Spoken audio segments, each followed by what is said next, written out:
역대상 22장 17절부터 19절 말씀입니다. 다윗이 신하들에게 성전 건축을 명령하는 내용입니다. 역대상 22장 17절 다윗이 또 이스라엘 모든 방백에게 명령하여 그의 아들 솔로몬을 도우라 하여 이르되, 다윗은 이스라엘 그 방백에게 솔로몬을 도와서 성전을 건축하라고 명령을 했습니다. 그런데 여기서 이제 방백은 누구냐면, 성경에서 이제 방백은 지도자, 뭐 우두머리, 뭐 지방 장관, 뭐 신하, 이렇게 여러 가지를 호칭합니다. 그런데 이 본문에서는 그 신하들을 의미하는 거예요. 그래서 이제 다윗이 신하들에게 솔로몬이 성전을 건축하는 일을 도우라, 이렇게 명령을 한 것입니다. 다윗이 신하들에게 이 성전을 건축하는 그 성전을 건축하라고 하는 그 명령을 내리는 이유는요. 다윗이 수많은 죽음의 위기 속에서도 하나님의 은혜로 살아났죠. 그리고 다윗이 왕이 되기 전까지만 해도 이스라엘은 연약해 가지고 이 블레셋의 침공을 받고 또 주변 민족들에게 침공을 받았어요. 그래서 이제 사울 왕도 죽었죠. 블레셋과의 전쟁에서 죽었어요. 그렇게 연약했었거든요. 그런데 이제 다윗이 왕이 되고 나서는 이제 그 이방 민족, 블레셋뿐만 아니라 여러 민족들, 여러 국가들을 다윗이 다 정벌을 했어요. 그래서 이 다른 이방 민족이 감히 도전할 수 없는 강력한 왕국을 만들게 됩니다. 다윗은 한 번도 전쟁에서 패배하지 않았어요. 그래서 이 팔레스타인 지역에서 가장 강력한 왕국을 만들었는데, 그러고 나니까 이제 이스라엘 백성들이 다윗을 하나님의 사자로 인정하고 따르게 됐죠. 그런데 이 다윗이, 그러니까 다윗이 말하면 누구나 다 들어요. 그렇지만 이제 솔로몬은 다르죠. 솔로몬의 경우는 이제 나이도 어리고 솔로몬이 어떤 능력을 가졌는지 알 수가 없잖아요. 이제 업적이 없으니까. 그러니까 솔로몬이 나이도 어린 솔로몬이 왕이 되자마자 또 이 성전을 건축한다고 그러면 누가 듣겠어요? 그 백성들이 안 듣지. 그리고 이 성전은 엄청난 돈이 들어가는 거거든요. 돈이 들어가는 일이니까 안 따라간단 말이에요, 솔로몬을. 그러면 성전 건축이 안 되겠죠. 그래서 이제 다윗이 신하들에게 명령을 내린 거예요. 그러니까 다윗이 명령하면 들으니까 백성들이. 그다음에 이제 다윗이 그 신하들에게 사명을 갖게 하는 내용입니다. 역대상 22장 18절 너희 하나님 여호와님께서 너희와 함께 계시지 아니하시느냐, 사면으로 너희에게 평안함을 주지 아니하셨느냐, 이 땅 주민을 내 손에 넘기사 이 땅으로 여호와님과 그의 백성 앞에 복종하게 하셨나니. 그래서 다윗은 이제 성전 건축은 솔로몬만의 사명이 아니라 신하들의 사명, 그러니까 이스라엘 백성들의 사명이기도 하다 하는 것을 가르치는 거예요. 자, 이스라엘 백성들도 이 성전 건축에 사명을 가져야 하는 이유에 대해서 이렇게 말하는 거죠. 여호와 하나님이 너희와 함께 하셨다. 그리고 평안을 주셨다. 이렇게 말을 하는 거예요. 자, 여호와 하나님이 너희와, 그러니까 이스라엘 백성들과 함께 하셨다고 하는 그 증거는 뭐냐면, 이 땅 민족, 이 땅 주민, 그러니까 이 땅 민족 주민이라는 것은 이제 이 땅 민족을 말하는 거예요. 그러니까 다윗이 정복한 여러 민족들, 그것을, 그 민족들을 내 손에 넘겨서 여호와 하나님과 이스라엘 백성에게 복종하게 하셨다. 이렇게 말하죠. 그러니까 무슨 얘기냐면, 다윗이 이 이방 민족들과의 싸움에서 승리한 것은 뭐냐면, 하나님이 하나님께 또 이스라엘 백성들에게 복종하게 하기 위한 것이다. 이렇게 말을 하는 거예요.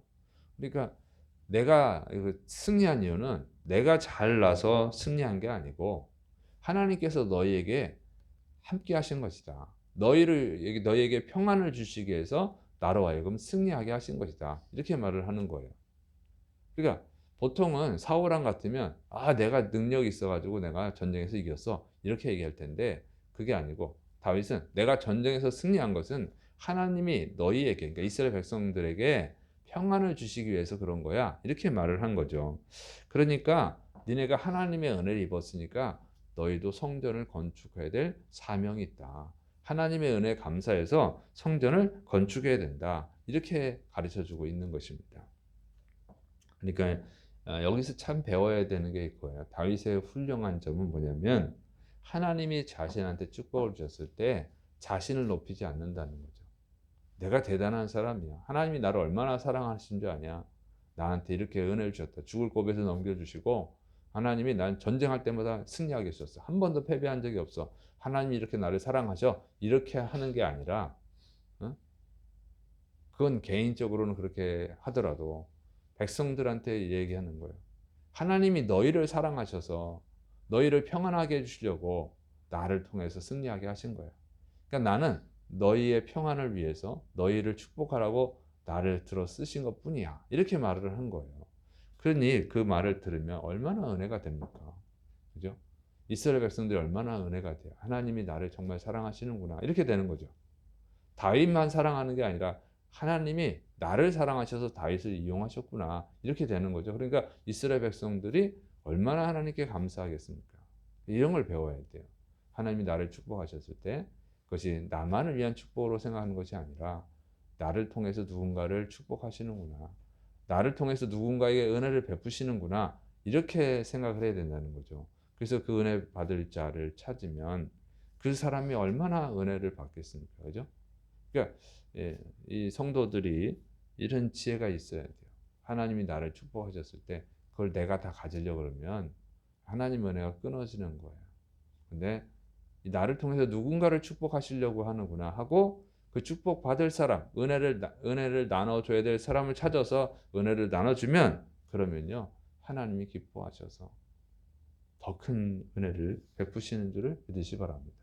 그러니까 다윗은 무슨 축복을 막 구하는 사람이 아니에요. 그런데 항상 축복을 받아요. 근데 자기만을 위해서 신앙생활하는 사람은 축복을 많이 구해도 설령 축복을 받아도 그 축복이 안 되는 거예요. 나중에는 불행이 되는 거죠. 그게 사울이죠. 사울은 전쟁에서 승리하면 그건 다 자기 건 줄 알아. 그래서 그 사람은 불행한 사람이 되어졌고 다윗은 내 것이 아니고 하나님께 영광 돌리고 또 다른 사람들 백성들에게 은혜를 베풀고 하나님의 은혜다 이렇게 해서 복을 받았습니다. 그래서 이런 지혜가 있어야 될 줄 믿으시 바랍니다. 그다음에 이제 그 성전 건축에 마음과 뜻을 다해서 성전을 건축하라고 이제 가르쳐 줍니다. 역대상 22장 19절. 이제 너희는 마음과 뜻을 바쳐서 너희 하나님 여호와님을 구하라. 그리고 일어나서 여호와 하나님의 성전을 건축하고 여호와님의 언약궤와 하나님 성전의 기물을 가져다가 여호와님의 이름을 위하여 건축한 성전에 드리게 하라 하였더라. 자, 이스라엘 백성에게 이제 성전 건축의 사명을 가르쳐 주죠. 너희가 왜 성전 건축을 해야 되는지 솔로몬만의 사명이 아니라 너희의 사명이다. 이것을 일깨워준 후에 그러면 이 성전 건축은 어떻게 해야 되느냐? 성전 건축의 자세를 말하는 거예요. 온 마음과 뜻을 다 바쳐서 하나님을 구하고, 그러니까 하나님을 찾고 하나님의 성전을 건축하고 하나님의 언약궤와 하나님의 성전 기물들을 그 건축하는 그 성전 안에 들여놓으라 이렇게 말을 하는 거예요. 그래서 하나님의 은혜를 받은 사람은 그 은혜에 합당하게 행동해야 된다 이렇게 해요. 그죠? 그 은혜에 합당한 것은 마음과 정성을 다해야 된다. 온 마음과 온 뜻을 당해서 해야 된다 이렇게 가르쳐주고 있죠. 그 다윗이 하나님께 정말 온 마음과 온 뜻을 다해서 다윗이 충성했잖아요. 감사하고 충성하고. 그러니까 다윗처럼 내가 온 마음과 온 뜻을 다해서 충성했던 것처럼 너희도 그렇게 해야 된다 이렇게 말하는 거예요. 보면 다윗이 정말 이스라엘 백성들을 사랑했음을 알 수가 있습니다. 다윗은 그렇게 해서 복을 받았거든요. 정말로 하나님께 온 마음과 온 뜻을 다해서 온 몸을 다해서 목숨을 다 바쳐서 다윗이 충성하잖아요. 다윗은 어릴 때부터 골리앗과 싸울 때 정말 온 마음을 다하고 온 몸을 다하고 온 생명, 자신의 전 생명을 다 바쳐서 골리앗하고 싸웠죠. 그게 이제 다윗이 하나님을 섬기는 자세예요. 항상 최선을 다해서. 그런데 하나님은 막 복을 주시잖아요. 복 받는 비결을 알아요. 무슨 복을 달라고 해서 복을 받는 게 절대 아닙니다. 뭐 40일을 금식한다고 해서 복을 받는 게 아니에요. 자꾸 복 달라고 하나님께 기도하면 거머리처럼 느껴지는 거예요. 거머리가 다고다고 하느니라 이런 것처럼 하나님은 보면 복을 달라고 해서 복을 주시는 분이 아니에요. 복을 받을 그릇이 되면 복을 주십니다. 그러니까 다윗은 온 몸과 온 마음을 다해서 온 생명을 다해서 하나님을 위해서 싸웠을 때 충성했을 때 하나님 복을 주셨거든요. 그러니까 그 지혜가 있기 때문에 그걸 알기 때문에 백성들에게 니네가 온 마음을 다해서 온 뜻을 다해서 최선을 다해서 하나님께 감사하고 충성하라 이렇게 말하는 거예요. 그러면 복을 받으니까. 그래서 여러분 하나님을 섬길 때 정말 온 마음을 다해서 온 몸을 다해서 온 생명을 다해서 충성하시기를 축원합니다. 그러면 복을 받아요. 정말 저도 깨달은 거예요. 그렇게 해야 복을 받지 복 달라고 해서 복 절대 못 받습니다. 그리고 복 달라고 하도 빌면 맛보기는 주실 수 있어요. 근데 그건 시험하는 거야. 어떻게 그 복을 받았을 때 어떻게 하나. 그래서 거기서 잘하면 큰 복을 받지만 그렇지 않으면 어려움이 되죠. 그래서 그런데 사실은 어쨌든 복 달라고 해서 복 받는 사람은 거의 없어요. 충성하면 복 달라고 안 해도 복 주십니다. 그래서 예수님께서 말씀하시죠. 너희는 먼저 그의 나라와 그의 의를 구하라. 그리하면 이 모든 것을 너에게 더하시리라. 그래서 여러분 정말 온 몸과 온 마음을 다해서 주님께 받은 은혜에 감사하고 충성하시기를 축원합니다.